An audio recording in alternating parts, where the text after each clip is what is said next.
Hello bachcho, let's read this question. The question says a hydrogen atom has only one electron, yet its spectrum has many lines. Explain.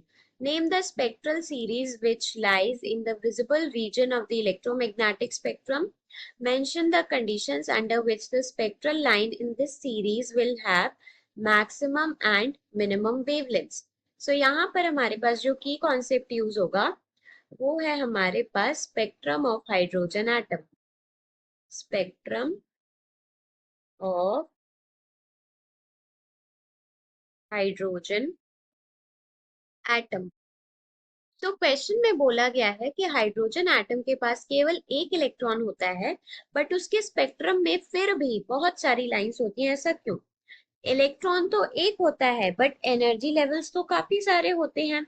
So although hydrogen atom although hydrogen atom has only one electron, it contains many energy levels. It contains many energy levels. तो अब जब बहुत सारे energy levels होंगे तो अगर electron higher energy level से lower energy level में जंप करेगा तो वो क्या रिलीज करेगा? वो photon. So when an electron jumps from higher energy level to lower energy level,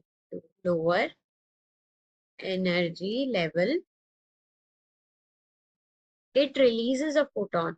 It releases a photon.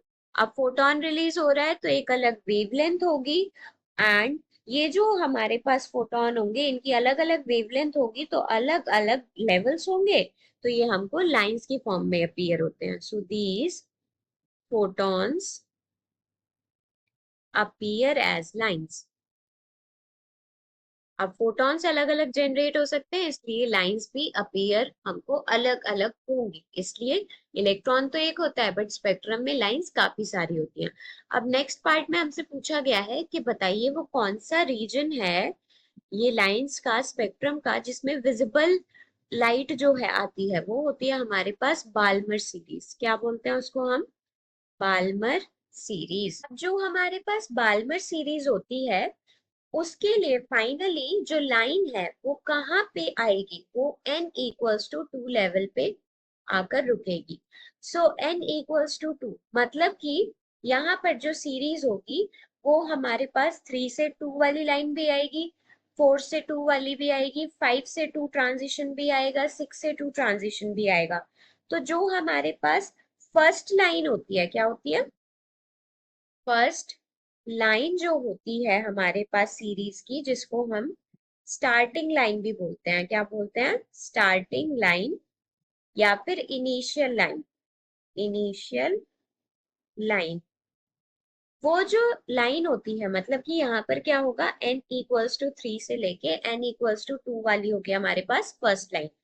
उसका एनर्जी जो डिफरेंस होगा हमारे पास, एनर्जी डिफरेंस मिनिमम होगा, मतलब फ्रीक्वेंसी जो आएगी इसकी मिनिमम आएगी। अगर फ्रीक्वेंसी मिनिमम आएगी तो वेवलेंथ क्या आएगी? मैक्सिमम आएगी। सो मैक्सिमम जो वेवलेंथ होगा वो कौन से ट्रांजिशन के लिए आएगा? n=3 से लेके n=2। अब हमारे पास जो लास्ट लाइन होती है, लास्ट लाइन, इसको हम लिमिटिंग लाइन भी बोलते हैं। क्या बोलते हैं? लिमिटिंग लाइन या फिर मार्जिनल लाइन। क्या बोलते हैं? Marginal line. तो यहाँ क्या होगा, इंफिनिटी से लाइन स्टार्ट होगी और फाइनली वो n=2 पे आके रुकेगी। सो यहाँ पर हमारे पास जो ट्रांजिशन होगा उसमें एनर्जी जो होगी, एनर्जी मैक्सिमम होगी, मतलब फ्रीक्वेंसी जो होगी लाइन की वो हमारे पास मैक्सिमम होगी। क्या होगी? मैक्सिमम। और जो हमारे पास वेवलेंथ है वो होगी हमारे पास मिनिमम। सो मिनिमम वेवलेंथ के लिए कंडीशन क्या है? n=इंफिनिटी से लेके n=2 वाला ट्रांजिशन यहाँ पर होना चाहिए। So hope you understood it well. Best of luck.